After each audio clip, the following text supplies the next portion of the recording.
আজি NDP progressive जी सशस्त्र संग्राम जी सशस्त्र जी समस्या समस्या बहुत बছर আজি हो गल 33 बছर एटा समस्या आछे सशस्त्र संग्रामर जी समस्या ये समाधान हबई लागिब आगते जिमान दिन समस्या थाकिब अंचल कोनो धৰণৰ डेभेलपमेंट कोनो धৰণৰ समस्याবিলাক समाधान নহব সেইকাৰণে আমি আগবাঢ়িছোঁ আৰু আমাৰ যেটো নেকি ডিমান্ড এইটো হল সুকীয়া ৰাজ্য আমি যেবা আলোচনা প্ৰসংগত আমি কৈছোঁ ভাৰত চৰকাৰক কৈছোঁ যে আমাৰ মূল উদ্দেশ্য হল সুকীয়া ৰাজ্য আজি আলাপ আলোচনা চলি আছে কিন্তু ভাৰত চৰকাৰে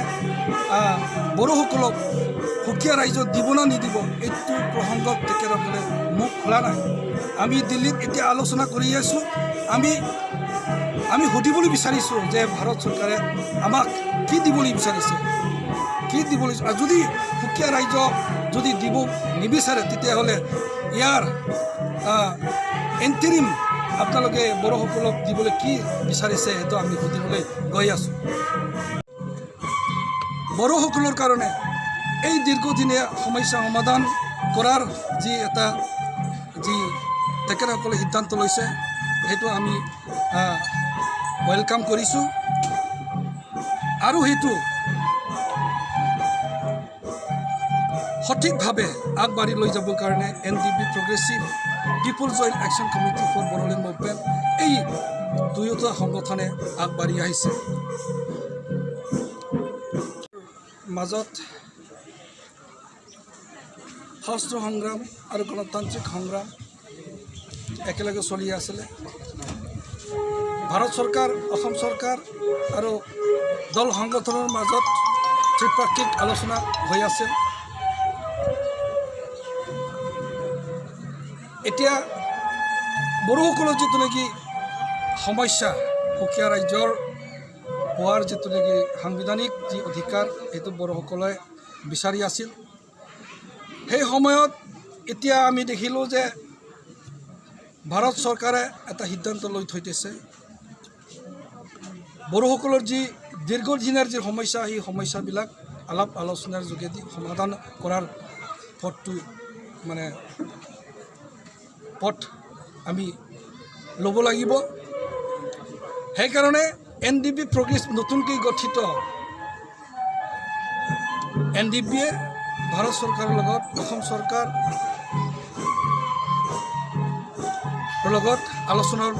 আলোচনাত বহিবৰ কাৰণে আমি আগবাঢ়ি আহিছোঁ আৰু বড়োসকলৰ দীৰ্ঘদিনীয়াৰ যি সমস্যা ৰাজনৈতিক সমস্যা সেইটো সমাধান কৰিবৰ কাৰণে আমি আগবাঢ়ি আহিছোঁ বৰ্তমান NDP প্ৰগ্ৰেছিভ দুটা ভাগত আৰু NDP ৰঞ্জন দৈমাৰী গোট আৰু এতিয়া জংঘলতো চাউৰাইগুৰৰ গ্ৰুপ বিধায়কহঁতৰ গ্ৰুপ এই গ্ৰুপবিলাকে এতিয়া সক্ৰিয় আমি বৰ্তমান যিটো নেকি আলোচনাৰ প্ৰক্ৰিয়া যি আলোচনা চলি আছে বৰ্তমান NDP প্ৰগ্ৰেছিভৰ লগত এই আলোচনাত NDPৰ যিমান গোট আছে তেখেতসকলে আহিব লাগে যোগদান দিব লাগে আৰু দীৰ্ঘদিনীয়া বড়োসকলৰ যি সমস্যা সেইটো সমাধানৰ পথ উলিয়াব লাগে আৰু সেইটোৰ কাৰণে মই আপিল কৰিছোঁ তেখেতসকলে কোনো ধৰণৰ বেলেগ নভবাকৈ এক গোট হৈ পেলাই আমি আলোচনাত বহিব লাগে সমস্যা যি দীৰ্ঘদিনীয়া সমস্যা সেইটো সমাধান এইটো আমাক লাগে সেইটো যদি হাগ্ৰাম মহিলাৰী ডাঙৰীয়া তেখেতে যদি পাৰে তেখেতৰ লগতো আমি কাম কৰিম সৰ্বানন্দ সোণোৱাল বিজেপি চৰকাৰ আজি তেখেতসকলে বৰ্তি আছে যদি সৰ্বানন্দ সোণোৱাল ডাঙৰীয়াই কয় যে বড়োসকলৰ সমস্যা সমাধান NDPৰ সমস্যাটো সমাধান কৰিম তেতিয়াহ'লে তেখেতসকলৰ লগতো আমি কাম কৰিম এনেকুৱা সিদ্ধান্তত আমি NDPয়ে আগবাঢ়ি আহিছে তাত আমি কোনো ধৰণৰ ৰাজনৈতিক বা তেনেকৈ ৰাজনীতিত আমি সোমাবলৈ এতিয়া কোনো সিদ্ধান্ত লোৱা নাই স্যাৰ লাস্ট এটা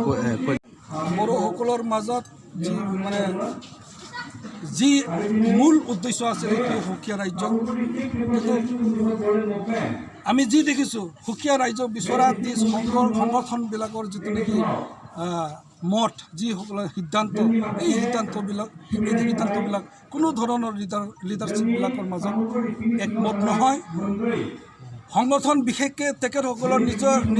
নিজাববীয়াকৈ উদ্দেশ্য, তেনেকুৱা উদ্দেশ্য আছে। এই উদ্দেশ্য প্ৰণোদিত মানে নিজৰ উদ্দেশ্য প্ৰণোদিত হেতু সফল কৰিবৰ কাৰণে যি এটা উদ্যোগ লৈছে, এই উদ্যোগ এতিয়া আমি দেখিবলৈ পালোঁ যে কাৰো কোনো ধৰণৰ মিল নাথাকে। সেইকাৰণে সংগঠনৰ মাজত বিভাজন, লিডাৰশ্বিপৰ মানে বিভাজন মুখিত হৈছে বুলি মই ভাবিছোঁ। আৰু সেইটো কাৰণে এটা NDBP আজি দুটা ভাগত বিভক্ত হ'ব হোৱা কাৰণটো সেইটোৱে হয়।